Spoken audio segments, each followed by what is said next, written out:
common houseplants can improve air quality indoors. University of Birmingham finds, this is on phys.org, ordinary potted houseplants can potentially make a significant contribution to reducing air pollution in homes and offices, according to new research led by University of Birmingham and in partnership with the Royal Horticultural Society, RHS. During a series of experiments monitoring common household plants exposed to nitrogen dioxide, NO2, a common pollutant, researchers calculated that in some conditions, the plants could be able to reduce NO2 by as much as 20%. The results are published in the Air Quality, Atmosphere and Health magazine. The researchers tested 3 household plants commonly found in UK homes, easy to maintain and not overly expensive to buy. They include peace lily, the Spathiphyllum wallicis, corn plant, and fern arum. Each plant was put by itself into a test chamber containing levels of NO2 comparable to an office situated next to a busy road. Over a period of 1 hour, the team calculated that all the plants, regardless of their species, were able to remove around half of the NO2 in 1 hour in the chamber.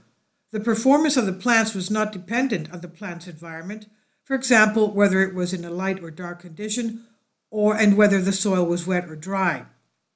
Lead researcher Dr. Christian Frang said, "The plants we chose were all very different from each other, yet they all showed strikingly similar abilities to remove NO2 from the atmosphere. This is very different from the way indoor plants take up CO2 in our earlier work, which is strongly dependent on environmental factors such as nighttime or daytime or soil water content." The team also calculated what these results might mean for a small office of about 15 cubic meters, and a medium-sized office 100 cubic meters with different levels of ventilation. In a poorly ventilated small office with high levels of air pollution, they calculated that 5 household plants would reduce NO2 levels by about 20%. In the larger space, the effect would be smaller, 3.5%, though this effect would increase by adding, of course, more plants.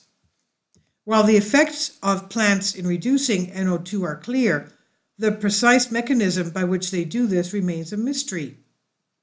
Dr. Fang said, "We don't think the plants are using the same process as they do for CO2 uptake, in which the gas is absorbed through stomata, the tiny holes on the leaves.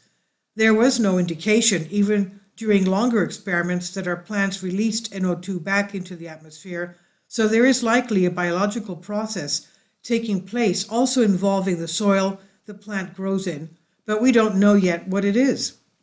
Dr. Tijana Blanusa, principal horticultural scientist at the RHS and one of the researchers involved in the study, said, "This complements RHS efforts to understand scientific detail behind what we know to be a popular passion.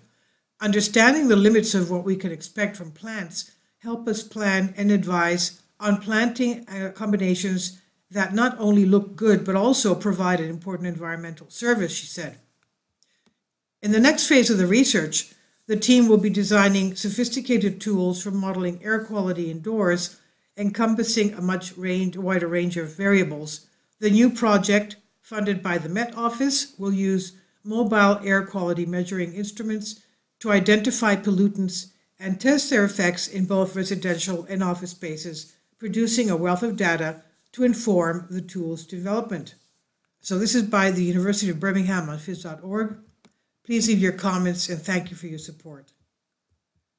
Please support my Patreon account. The daily posts are 5 videos daily, and they are totally different from what I have on my YouTube channel.